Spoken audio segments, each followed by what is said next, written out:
The first time I met David was at the Apollo Theatre in London.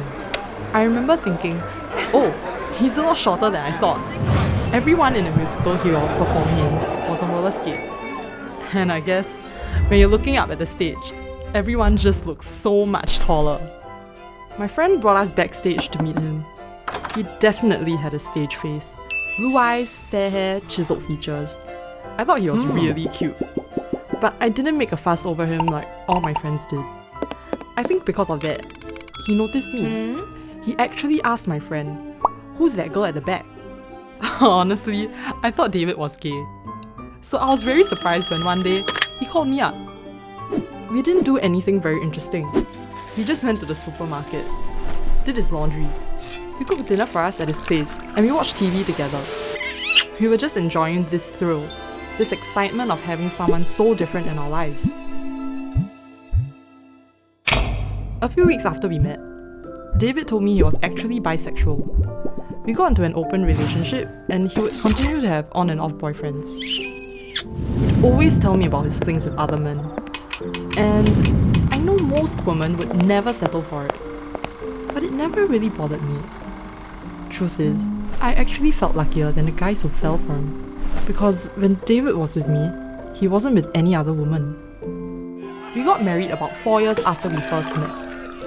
And when I got pregnant with our daughter, we decided to move back to Singapore to raise her here. He worked the desk job for a while, but after a few years, he really wanted to be on stage again. But I guess, unlike London, Singapore had far fewer opportunities for performers. So David had to make do. He started doing drag. The first time I saw David perform, I remember being so amazed at how flawless his makeup was. He isn't very feminine in real life, you know, so his transformation was really impressive. He even made all his flamboyant costumes by himself too. And I tell you, he can walk on a pair of high heels way better than I can. While I was okay with him doing drag, we didn't go around telling people about it. But somehow, people still found out. I knew they were talking about us. Being judged like that, even by some of my close friends, was really painful. And drag didn't exactly pay the bills. David had become a huge financial burden on me, and I had to work doubly hard to support the family. I think the tipping point was about 4 years ago, when David's mum fell very ill. He flew back to the UK to be with her, so I didn't make a fuss about it. I told him, stay there.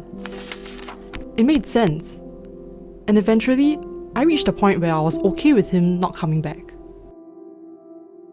I must admit, David and we don't have a fairy tale sort of happily ever after.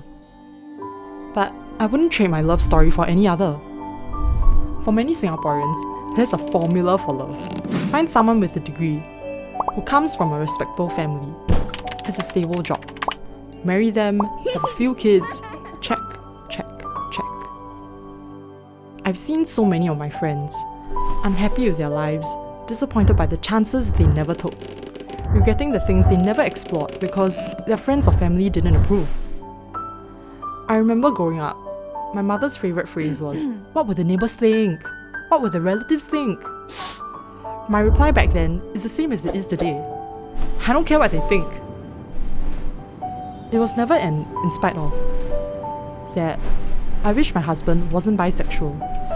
That I wish my husband didn't do drag. It was never like that. I chose to love him for who he is.